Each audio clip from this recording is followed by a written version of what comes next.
I play your indie games on itch. Coming up. I jump on a spike. I collect a square. I dig up a gem. And I dodge a laser. I'm Xanderwood. I make indie games and tutorials on game development. I also play your indie games every week on my channel. Make sure you subscribe and click that bell icon so you never miss a video.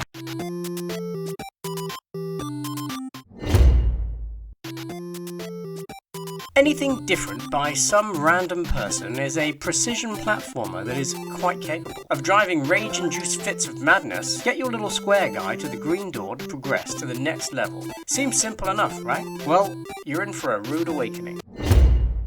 The graphics are simple and geometrically based. Simple shapes and limited colour palette. Nothing really to write home about here. I do feel there is room for polish though. Even with simple graphics, adding screen shake, a little squash and stretch, and particles can make a huge difference. There is a simple catchy song that plays which is actually quite a nice compliment to the frustration you'll get from dying on the spikes over and over again. There are also simple sound effects when you die and win and when the gun fires, but not much else.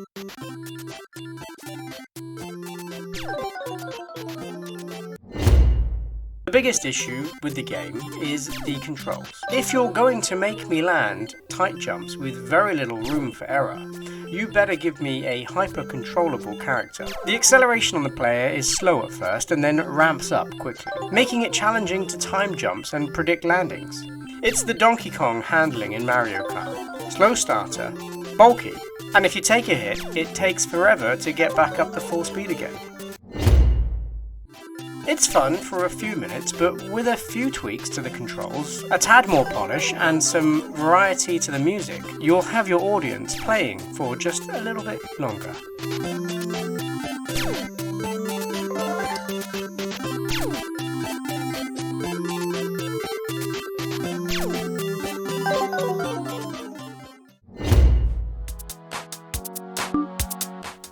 Arkhan Fly by Mr. Chicken Boy is a game jam game made for the black and white jam. The aim of the game is to move around the screen, avoiding spinning traps and collecting squares for points.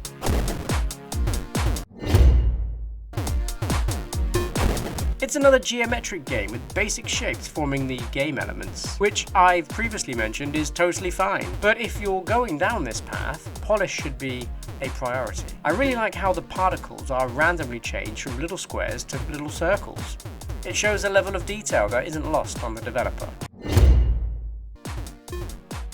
Nice little soundtrack and some clicking and dying effects. You have the basics, but I did feel it was a little flat, like something was missing. I like the UI sound effects with the buttons, but perhaps vary the pitch a little to create some subtle variation. There isn't a huge amount going on, which definitely limits the fun and playability. High score games are common for game jams, so you always want to ask, what makes my game stand out? A high score table would be first on the list.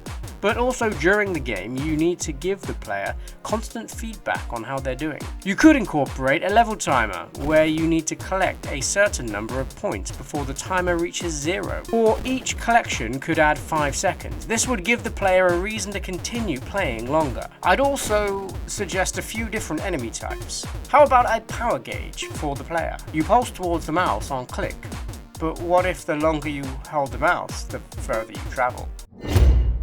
It's a game jam game overall, and it can be tough to make and submit a game in a limited time frame, so well done first and foremost for achieving this. Add in a few enemy types and give the player something else to think about other than endlessly roaming the map for squares, and you will be making positive steps forward on your game development journey. And before we continue with the video, just a massive shout out and a thank you to my wonderful Patreon and YouTube channel supporters: Foozle CC, Jet Simon, Lightning Cat, Olivier Bernier, Yanni Boy, Seth Coble, Amari Lewis, Fam Van Zan, Rob, Retro Galaxy, Endmark Games, Matt, Tor Alexanderson, Jared Dumont, Martin K, 60 Plus Game Dev, and Mert Taskaran. Epic New 1004 made a game about a monster that's just woken up from a 1,000-year nap, and he's hungry. Dig up dirt and eat some gems. All the while, the screen is scrolling increasingly faster upwards. Get caught off the screen for too long and it's game over. There are some basic sprites to represent the ground and dirt, and the player sprite isn't animated. The UI elements and the player character are just black with no detail, which looks kind of out of place compared to the level art, which is vibrant and blue. I like the design of both, but I'd say either just use black and white or add some colour to the HUD and player. The music is okay, it gets a little repetitive after a while, but there is a sound effect for jumping, but not for landing or digging. I guess what I'm trying to say is it feels a little unfinished. The gameplay is actually quite fun. I like the frantic race to stay ahead of the screen, especially as it gets faster and faster. When you first go off screen, you do get a few moments to fall back down and survive, but it's often hard to know where you are. If you had a little indicator that appeared and hovered at the top of the screen at the player's X position, that would definitely help. The controls felt fine, but it would be nice to have a run and jump animation. It is what it is, and overall it's a perfectly fine game jam game. One simple gameplay element and a progressively faster level to navigate. If you continue to develop the game, you could add in some traps and alternate routes to fall. Some easier and slower, and some faster with more traps, which would add a cost to the decision. But for now, we'll leave it here and move on to the next game.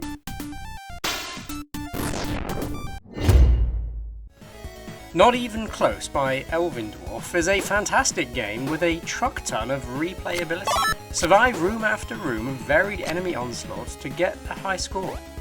At the end of the game, if you score highly enough, you'll earn a place on the online leaderboard, which is a beautiful touch and a fantastic way to create some frantic competition.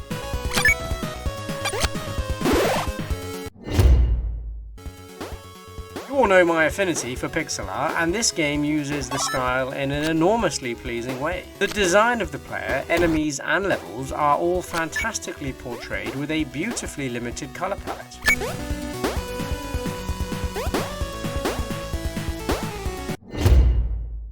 Staying consistent to the look and feel, the sound complements everything perfectly. All the sound effects are there, and the game music is a perfectly fitting, catchy chiptune soundtrack.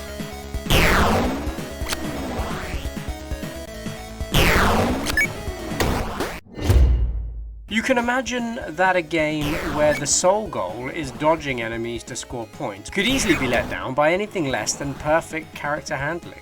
Thankfully, Not Even Close is not that game. The handling of the character is tight and responsive, from jumping to running. Everything is smooth, and a well-timed dodge of an incoming attack leaves you feeling very satisfied indeed. A solid game, teeming with polish. Beautiful level transitions and artwork with a catchy soundtrack. The fact that the game throws you into an array of different rooms at random keeps each playthrough fresh and interesting. I love how many different enemy types there are and how each one presents a uniquely different challenge. A beautiful, simple, understated gaming experience. Great work.